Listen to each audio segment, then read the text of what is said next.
누가복음 15장 19절부터 읽습니다. 지금부터는 아버지의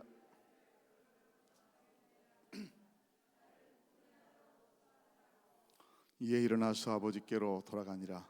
아직도 거리가 먼데 아버지가 그를 보고 측은히 여겨 달려가 목을 안고 입을 맞추니 아들이 이르되 아버지, 내가 하늘과 아버지께 죄를 지었사오니 지금부터는 아버지의 아들이라 일컬음을 감당하지 못하겠나이다 하나, 아버지는 종들에게 이르되 제일 좋은 옷을 내어다가 입히고 손에 가락지를 끼우고 발에 신을 신기라. 그리고 살진 송아지를 끌어다가 잡으라. 우리가 먹고 즐기자. 이 내 아들은 죽었다가 다시 살아났으며 내가 잃었다가 다시 얻었노라 하니 그들이 즐거워하더라. 24절을 4번만 더 하겠습니다. 시작. 이 내 아들은 죽었다가 다시 살아났으며 내가 잃었다가 다시 얻었노라 하니 그들이 즐거워하더라. 이 내 아들은 죽었다가 다시 살아났으며 내가 잃었다가 다시 얻었노라 하니 그들이 즐거워하더라. 이 내 아들은 죽었다가 다시 살아났으며 내가 잃었다가 다시 얻었노라 하니 그들이 즐거워하더라. 이 내 아들은 죽었다가 다시 살아났으며 내가 잃었다가 다시 얻었노라 하니 그들이 즐거워하더라. 아멘. 말씀과 또 함께하는 복된 주말 아침입니다.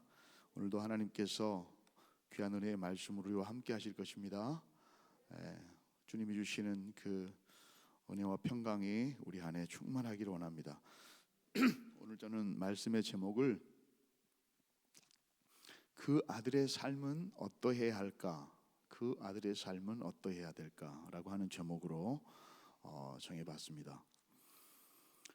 오늘 누가복음 15장 24절에 이 내 아들은 죽었다가, 지금 아버지의 고백입니다.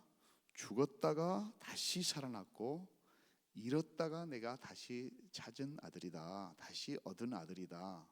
그러니 다 함께 즐거워하자, 이렇게 말합니다. 그 아들이 어떤 자입니까? 다시 한번 살펴볼게요. 그 아들이 어떤 아들이에요?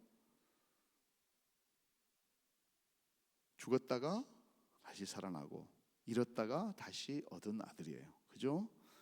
여러분, 누가 그 아들입니까? 누가 그 아들이에요? 저와 여러분이 주님 안에서 다시 되찾아온 아들입니다. 아들이고 딸입니다.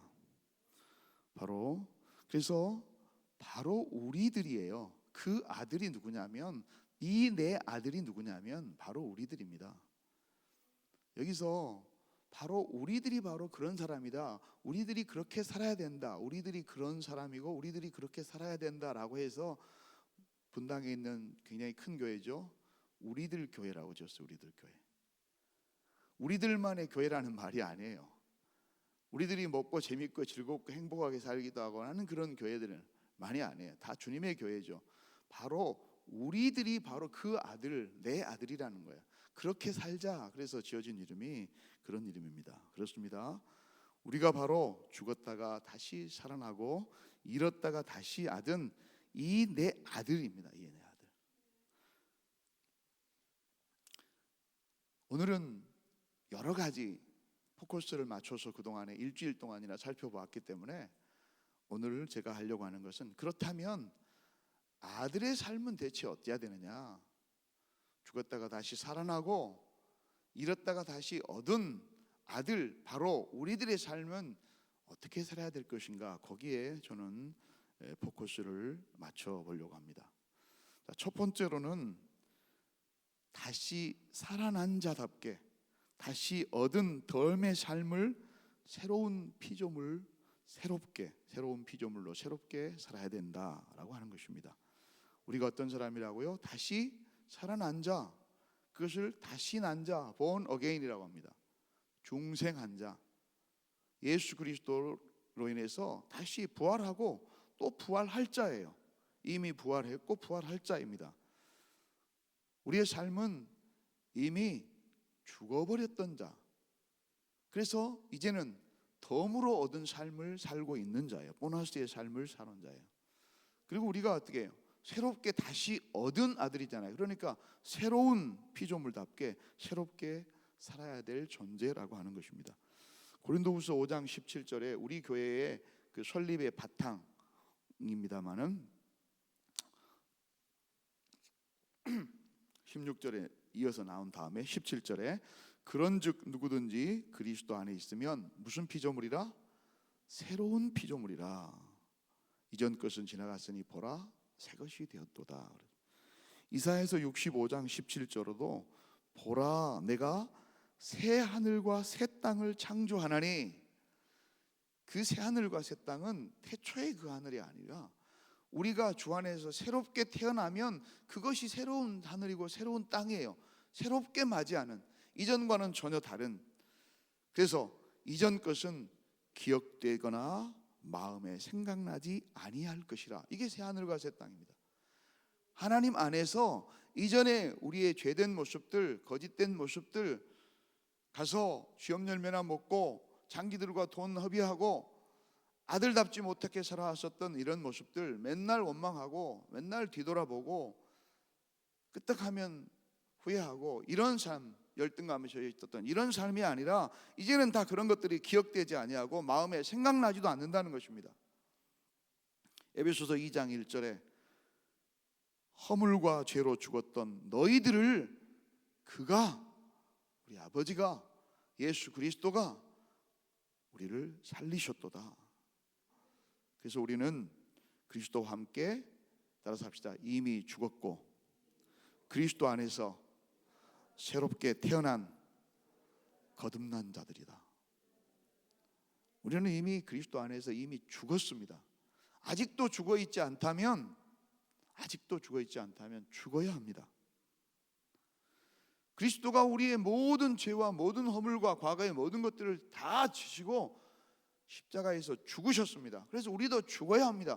그리고 주님의 부활과 함께 새로운 피조물로 새롭게 살아나야 합니다. 그게 진정한 본 어게인이에요. 중생이에요. 그런데 이름은 얻었지만, 주님이 선포했지만, 믿는다고 고백했지만 여전히 과거에 살고 있다면 우리들은 완벽한 중생, 완벽한 본 어게인의 삶은 아니에요. 우리는, 우리의 죄는 아버지 앞에서 다 어떻게 됐다고요? 기억되지 않는다 그랬습니다. 그러므로 우리는 이제 오늘 이 순간부터서는, 아니 이미 already, 이미 주님을 내 삶의 구주로 믿고 주님과 함께 나를 죽이고 새롭게 주님과 함께 새로운 창조물, 새로운 피조물이라고 고백하고 믿는다면 그때부터서는 과거에 얽매이지 말아야 합니다. 아멘. 과거의 죄의식과 죄된 습관들, 이런 것들을 다 십자가 밑에 묻어버려야 되는 것입니다. 뒤돌아보지 말아야 합니다. 앞을 보면서 힘차게, 희망차게 살아가야 되는 존재들입니다. 날마다 다시 살아난 자답게, 다시 주님 앞에서 정말 어떤 자라고 그랬어요? 얻은 자답게 그렇게 살아가야 될 존재, 그렇게 기쁨으로, 즐거움으로, 감사로 하루하루를 덤을 얻는 것처럼 그렇게 살아가야 될 존재가 우리라는 것입니다. 사랑하는 여러분, 저와 여러분이 누구예요? 바로 그 아들이에요. 내 아들이에요. 어떻게 살아야 된다고요? 다시 새로운 피조물로 다시 살아난 자답게 그렇게 살아야 됩니다. 아멘. 죽음을 경험했었던 사람들의 얘기가 많이 있습니다. 이런 사람들을 의사체험자라고 합니다. 들어보셨나요? 의사라고 하는 것은 닥터를 말하는 것이 아니라 거의 죽은 것과 같은, 의심스럽지만 하여튼 그런 것, 또는 다른 말로는 근사체험자라고 해요. 근사체험이라고 하는 것이 죽음에 이루어졌던, 그래서 호흡이 이미 폐나 이런 거, 심폐의 사망을 기준으로 하는 것이 여러 가지 있잖아요. 심폐의 기준, 그 다음에 뇌의 기준, 그 다음에 혈액순환이라든가 감각의 기준을 가지고 이제 죽었다고 그래요. 의식을 가지고. 그래서 이제 생물학적으로 죽음을 선포하는데, 이 의사체험자들, 의사들이 보기에 거의 죽었다, 이제는 뭐 소망이 없다, 심지어는 뇌사 판정까지도 받아버린 사람들이 희한하게 다시 살아난 사람들이 있어요. 근데 이것만을 연구한 사람들이 있습니다. 이것만을 연구한 사람들. 그런 사람들이 여러 사람들이 있는데 그 대표적으로 케네스 링이라고 하는 코네티컷 대학교 교수예요. 이분은 30여 년 동안 그런 분만 전문적으로 연구를 했습니다. 그리고 우리나라에도 소개됐었지만 그 하버드 의대에 이분 알렉산더라고 하는 그런 분이 책도 13년에 소개됐었습니다만은 그냥 넘어가겠습니다. 그리고 죽음학의 효시라고 하는 엘리자베스 큐블러-로스, 이분 이름은 아마 들어보셨을 것입니다. 그리고 인류의 집단 무의식을 연구했었던 칼 융이라고 하는 사람들이 이런 것을 생각하고 연구했던 사람들이에요. 서울대학교의 의과대학의 정현채라고 하는 박사님이 또 여기에 굉장히 관심이 많아가지고 논문을 쓰고 그런 분들이에요. 근데 내가 그 얘기하려고 하는 게 아니라 이 의사 체험자들이 죽었다가 살아난 사람들의 공통점이 그 연구에 의하면 한 4가지가 나타납니다. 그것을 크게 얘기하자면 가치관의 변화예요. 죽었다가 살아났으니까 어떻게 되겠어요? 가치관이 완전히 이전과는 달라져 버린 것입니다. 근데 그 4가지 특성 중에 하나가 첫 번째로는 그분들이 지금 얘기하는 다른 사람들에게 친절해졌다는 거예요. 아둥바둥 살아야 될 필요가 없다라는 것을 알게 된 거예요. 예전에는 이렇게 움켜만 주려고 했던 사람이 딴 사람이 됐네? 어디 갔다 왔어? 네, 어디 갔다 온 사람답게. 두 번째 특징이 뭐냐? 살아가야 되는 자기네 삶에 대한 동기가 확실해졌다는 것입니다. 동기가 확실해졌다. 그전에는 사니까 사는 거예요. 죽지 못해 사는 사람도 있어요. 이들 중에서는 교통사고를 당한 사람이나 또는 의료사고를 당한 사람들이 많고 심지어는 자살까지 했었던 사람들도 있었어요. 수많은 사람들이 그 대상들이었으니까. 근데 그 다음부터서는 달라진 것입니다. 그리고 또 한 가지는 미래에 대해서 이전보다도 훨씬 더 낙관적인 생각을 갖는 거예요. 부정적이고 회의적이었던 사람들이 낙관적으로 가. 제일로 큰 것이 뭐냐? 죽음에 대한 두려움을 감소됐다는 거예요. 죽음에 대한 공포가 훨씬 줄어들었어요. 한마디로 뭡니까? 죽었다 깨어나 보니 어떤다는 거예요. 내가 이전에 생각했었던 가치관, 내가 가지고 있었던 것들은 아무것도 아니라고 하는 것을 깨닫게 된 것입니다. 그래서 가치관이 변화된 것입니다. 이전 것들은 전부 다 하찮아 보이는 거예요. 죽어보니 이 생에서 그렇게 아둥바둥 붙잡으려고 했던 것들이 사실은 영원한 생명과는 비교할 수도 바꿀 수도 없는 아주 사소하고 가치 없는 것들이라는 것을 깨닫게 된 것입니다. 그리고 그의 삶이 뭐예요? 이제부터서는 어떤 삶이에요? 이미 죽어버렸어요. 근데 내가 다시 사니까 보너스로 얻은 삶이라는 거예요. 이제는 덤으로 얻은 삶답게 조금은 더 여유롭게 그리고 최선을 다해서 그렇게 살려고 노력하는 모습들을 볼 수가 있었다는 것입니다. 여러분, 우리가 어떤 사람들이라고요? 죽어버린 사람들이에요. 그러니까 다시 살아나는 근사 체험자들도 그런데 우리들도 어떻게 살아야 됩니까? 새로운 가치관으로, 새로운 시각으로, 새로운 관점으로 나와 세상을 보고 친절하게, 감사하고 기쁘게, 덤으로 산 자답게 두려움을 떨쳐버리고. 그 별거 아니라니까요. 죽어보니까 별거 아니더라는 거예요.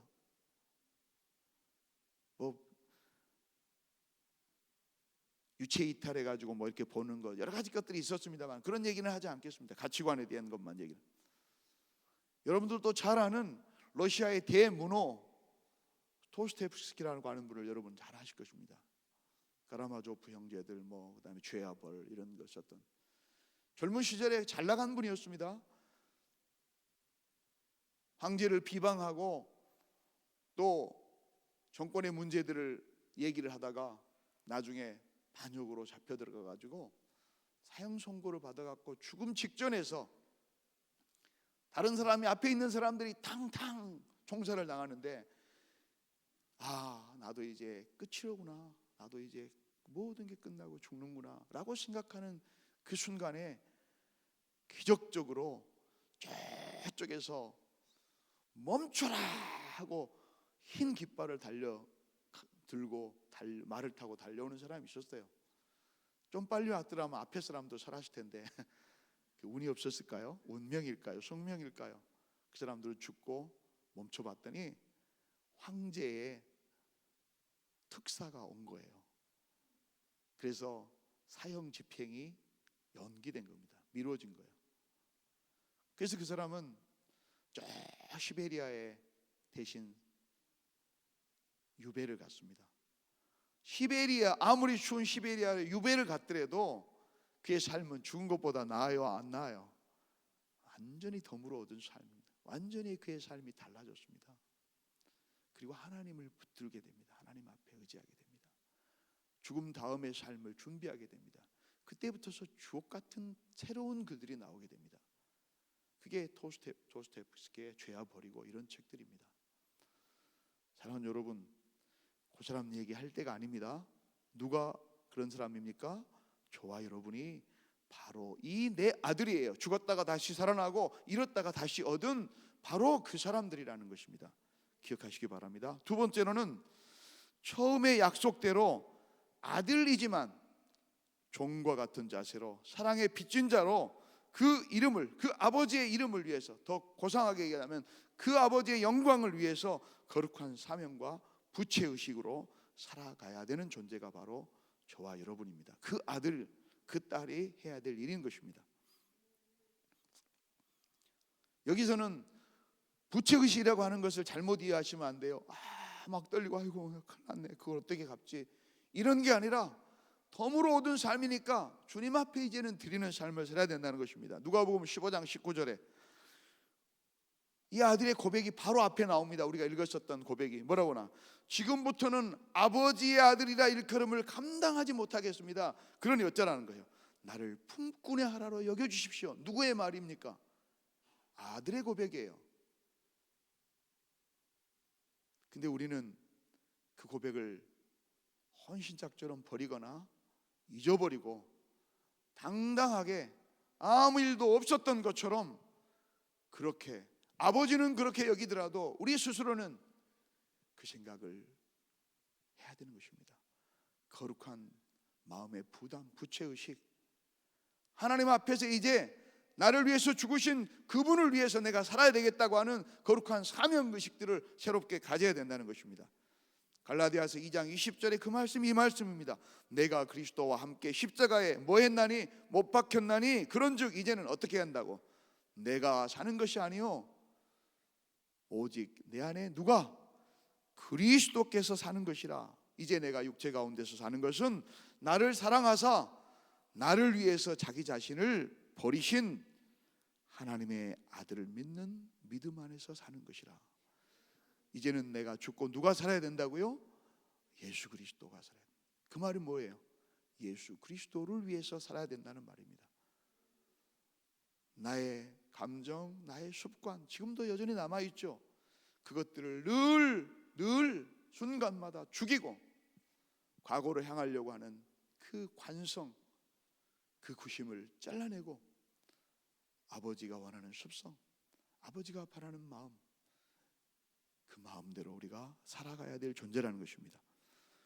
시편 100편 2절에 이제는 기쁨으로 여호와를 섬기며 노래하면서 그분 앞에 나아갈지어다. 이전에는 아버지가 시키면 어거지로 했어요. 어거지로 했어요. 어쩔 수 없이 했어요. 재산 물려받으려고 했어요. 그거라도 조금 얻으려고. 작은 아들은 3분의 1밖에 못 받아요. 그거라도 내 거 차지하려고 했어요. 그러나 이제부터서는 내 거 다 써먹어 버렸잖아요. 어떤 마음이에요? 어거지가 아니라 기쁨으로 여호와를 섬기며 기쁨으로 아버지를 섬기는 거예요. 그 일이 내 일이고 노래하면서 그분 앞에서 일하는 것입니다. 전에는 인상 찌푸리고 어쩔 수 없이 그렇게 했지만, 마지막 세 번째로는 이제부터는 나를 다시 얻고 즐거워하신 그 아버지를 생각하면서 아버지의 기쁨으로 살아내야 된다는 것입니다. 따라서 합시다. 아버지의 기쁨으로 살아내야 된다. 여러분, 오늘 우리가 살펴보고 있는 누가복음 15장에 핵심적인 것이 뭐예요? 잃었다가 다시 찾는 거예요. 근데 거기에 찾는 것이 목적이 아니에요. 찾는 것만으로 끝나는 게 아니라 거기에는 뭐가 있습니까? 기쁨이 있습니다. 그리고 아들로서 살아내야 된다고 하는 것이 같이 있는 것이에요. 찾아갖고 또 그 짓 하면 무슨 의미가 있습니까? 아버지에게 또 못을 박는 건데요. 이 15장에는 끊임없이 11번이나 2번은 반대적인 상황이에요. 밖에서 돌아왔었던 큰아들이 했었던 그 고백 가운데서 반대적인 상황에서 기쁨이고 즐거움인데, 나머지 9번은 아버지의 그 마음 계속해서 되는 게 뭔지 아십니까? 기뻐하는 것입니다. 즐거워하는 것입니다. 9번이나 계속 반복합니다.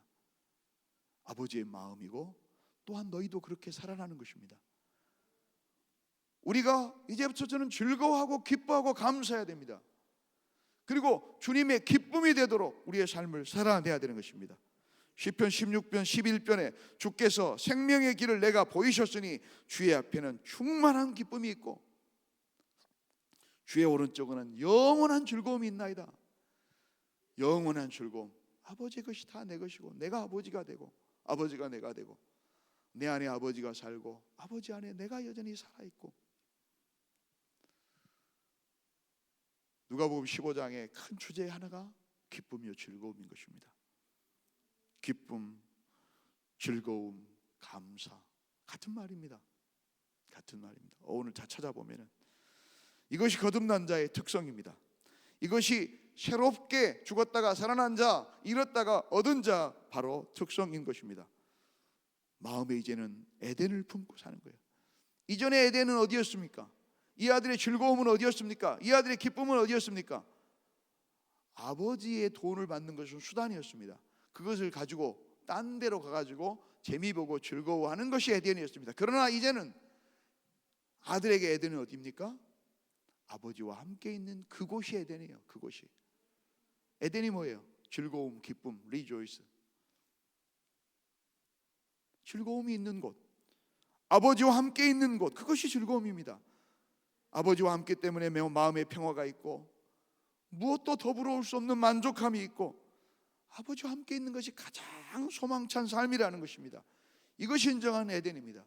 돌아온 자는 진정한 기쁨, 진정한 에덴을 하나님과 하나님 말씀 앞에서 찾는 것입니다. 주님의 그늘, 주님의 품 안에서 그 기쁨을 찾는 자가 다시 회복된 자, 그 아들의 조건입니다. 그래서 하나님께 돌아온 자, 하나님 앞에 되찾음 받은 자들은 늘 충만한 기쁨이 삶이 넘칩니다. 가장 큰 특징 중에 하나가 기쁨과 감사입니다. 여러분들은 다 돌아온 자이십니다. 기쁨과 감사로 사시기 바랍니다. 이제부터서는 주님의 기쁨으로 사시기 바랍니다. 성령의 열매를 맺으시기 바랍니다. 저는 오늘 이 말씀을 생각하면서 이 찬양이 와서 닿았어요. 그래서 제가 복사해 가지고 왔습니다. 여러분도 잘 아시는 나 주님의 기쁨 되기 원하네. 아시죠 여러분? 읽어드릴게요. 나 주님의 기쁨 되기 원하네. 내 마음을 새롭게 해주십시오. 이제는 새 부대가 되게 하여 주사 주님의 빛 비추게 하소서. 2017년 것과 너무 내가 원하는 한 가지, 그게 뭐예요? 내가 원하는 한 가지 주님의 기쁨이 되는 것. 여러분 우리의 소원도 이와 같아야 되리라고 믿습니다. 내가 원하는 한 가지, 이제는 되찾은 자답게, 이제는 죽었다가 다시 산 중생한 자답게, 하나님의 아들답게 아버지의 영광, 아버지의 이름을 위해서 아버지의 기쁨이 되는 삶을 살기를 다짐하는 이 아침 되기를 바랍니다. 반드시 하나님께서 축복하시고 형통케 하실 것입니다. 기도하겠습니다. 그러하시고 존귀하신 하나님 아버지 감사합니다.